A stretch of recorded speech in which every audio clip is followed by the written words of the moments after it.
A Jornada pela Vida do Gresg apresenta o podcast Triunfo Pessoal, com Guaraci Silveira, baseado no livro Triunfo Pessoal, psicografado por Divaldo Franco, pelo espírito Joana de Ângeles.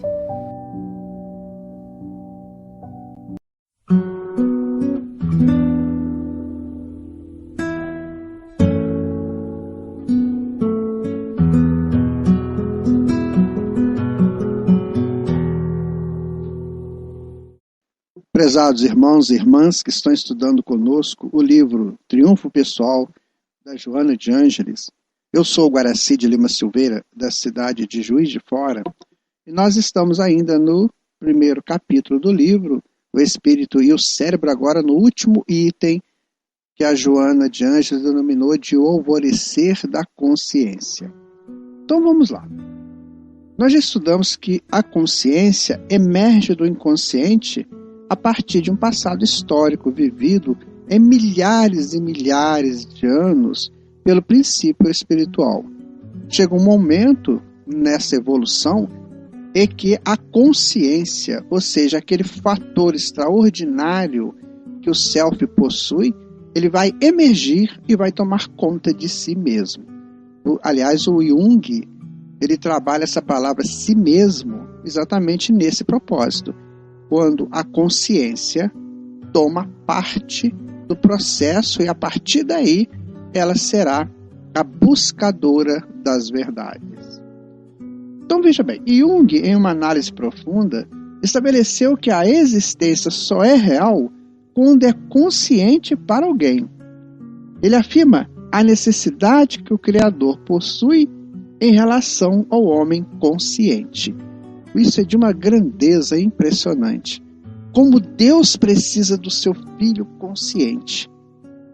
Daquele momento em que ele se torna consciente, ele chega a um nível necessário para, a partir daí, buscar uma relação com seu pai, que é Deus. Então, segundo Jung, a tarefa do homem é conscientizar-se dos conteúdos que pressionam para cima, vindos do inconsciente. Esse despertar e crescimento da consciência, ainda segundo Jung, termina por afetar-lhe também o inconsciente. Isso nós tiramos do livro O Homem Integral, da Joana de Ângeles. E agora nós podemos colocar aqui, no livro Ideias e Soluções, também da Joana, olha o que ela diz aqui. Se os conteúdos psíquicos emergentes formam a consciência, as contribuições atuais desta se irão incorporar ao inconsciente que surgirá mais tarde, em futuras existências. Isso é muito interessante, porque se nós vivemos hoje ajudados pelo inconsciente, ou seja, nós seres conscientes somos ajudados pelo inconsciente, que contém as nossas experiências antigas, também as nossas vivências conscientes de hoje vão para o inconsciente, que vão nos ajudar nas futuras encarnações ou nas futuras experiências.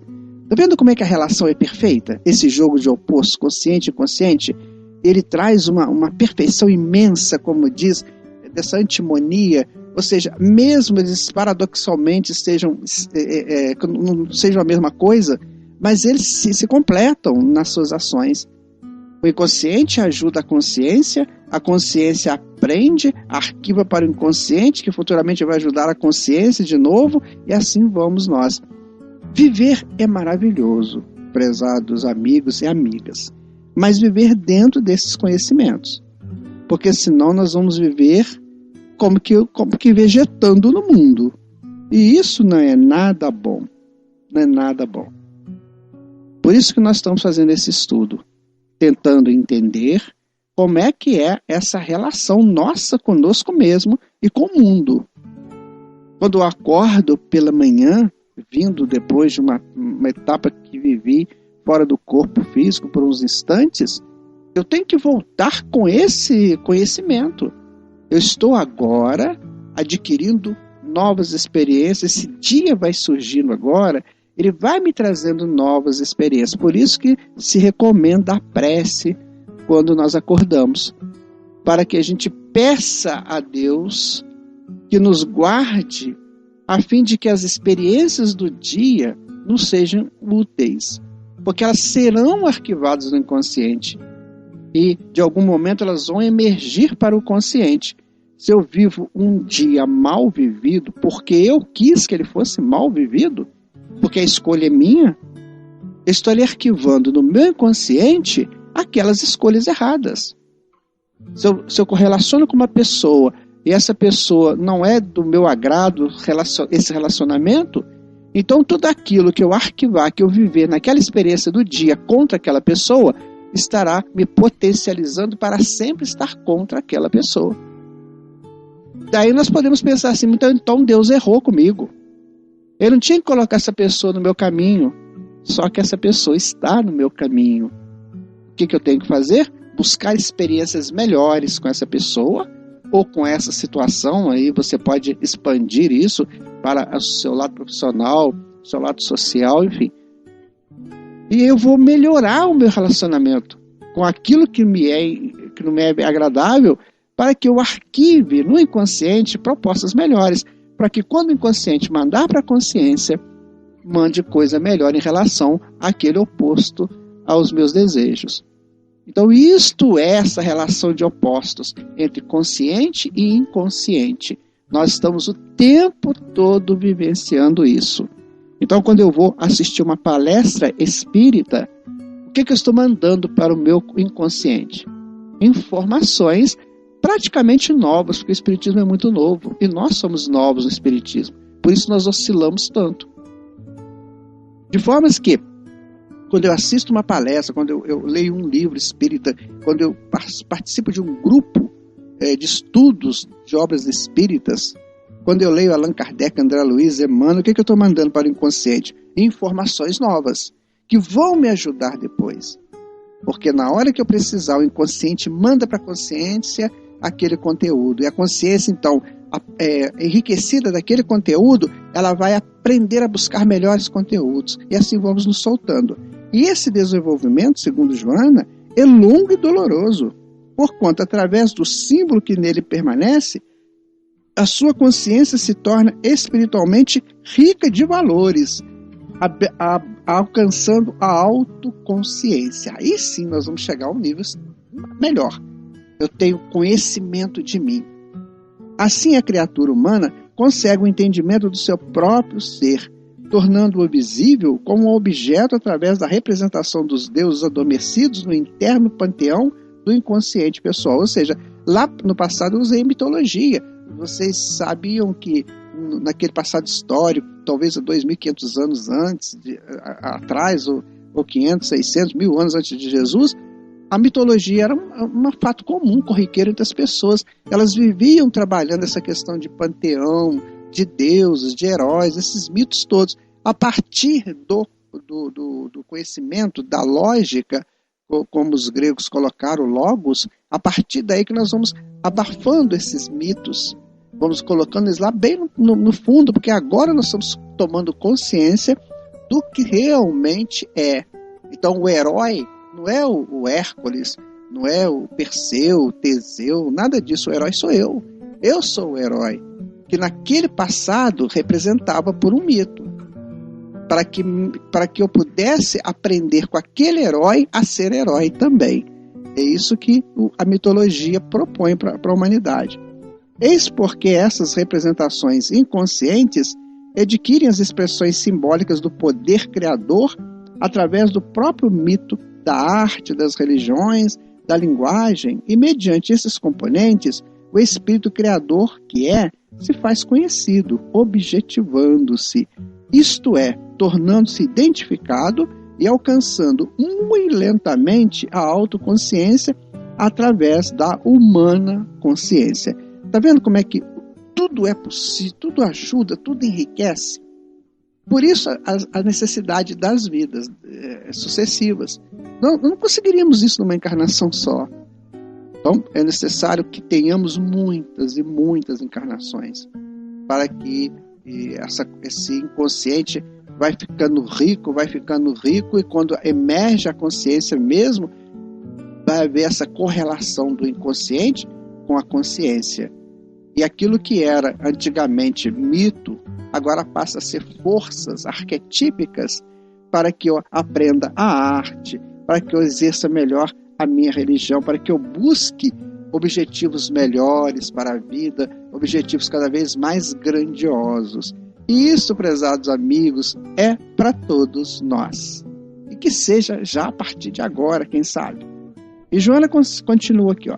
Logo, essa função arquetípica, que também deflui do símbolo, faz-se portadora de emotividade, e essa faceta, estimulada pelos símbolos dominantes em sua estrutura íntima, adquire direcionamento, um caráter significativo e ordenador. Ou seja, a partir do momento em que eu vou tomando conhecimento das coisas, esses símbolos passam a ser para mim algo de importante, porque eu vou começar a partir da decodificação deles, entender melhor o que seja uma determinada informação.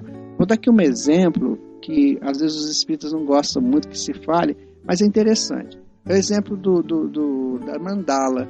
A mandala, vocês sabem que os monges, aqueles jovens que iam para aqueles conventos lá do Tibete, eles tinham que desenhar mandalas todo dia. O que é uma mandala? Uma mandala é um símbolo que contém uma informação psicológica.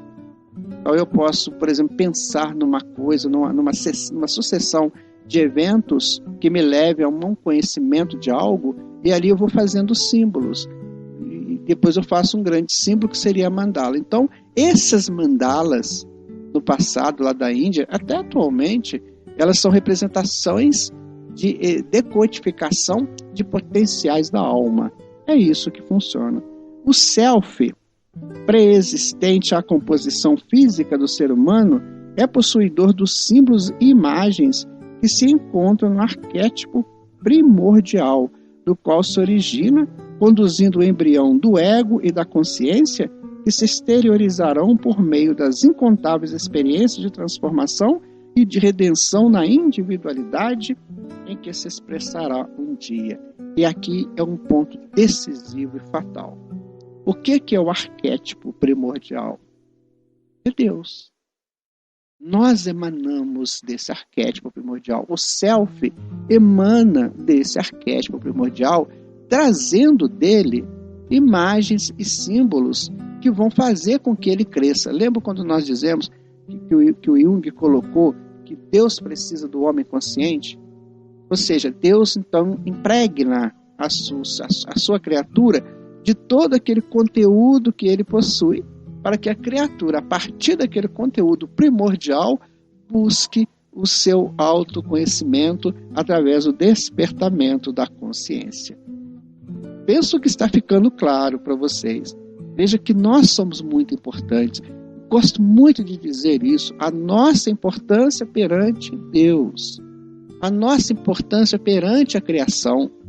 E já não somos mais seres travessos jogados no mundo de relação, de qualquer jeito, como que se joga aí lixos na rua. Não é isso. Nós somos seres promanados do arquétipo primordial que é Deus. Ah, minha gente, vamos pensar nisso? Procedente de um mundo original, constituído de energias especiais, que também nele se encontram, no começo mergulhado na inconsciência do si mesmo, que nele predomina, somente a pouco e pouco se vai conscientizando através das imagens arquetípicas que vão tomando a forma de deuses e de heróis que lhe exigem sacrifícios como mecanismo de depuração para o retorno à grande luz. É o que nós falamos anteriormente. Então nós vamos tomando agora conhecimento daqueles heróis. Quando nós lemos hoje uma lenda, por exemplo, nós já começamos a decodificar a lenda. Começamos a ver que todas aquelas situações criadas ali por quem criou essas lendas, esses mitos, no fundo, eles estavam trazendo o homem para o conhecimento de si mesmo. Só que naquela época não podia falar dessa maneira que a psicologia fala hoje, que a Joana fala hoje. Então se falava através de símbolos, de lendas, de histórias, para ir se fixando que existe um encaminhamento na vida. Olha que interessante, isso vai nos levar ao quê? A grande luz, ou seja, o retorno a Deus. Saímos do arquétipo primordial como uma semente, passamos por essas experiências, arquivamos as experiências, tomamos conhecimento delas, ficamos conscientes delas e depois emergimos e vamos crescendo e retornando para a grande luz. Eu vou ficando por aqui hoje, prezados amigos, o nosso tempo esgotou, mas eu digo para vocês assim, qualquer dúvida, por gentileza, entre em contato conosco. Nós estamos aqui prontos para discutirmos juntos esse tema. Que Jesus abençoe você e seu lar. Muita paz.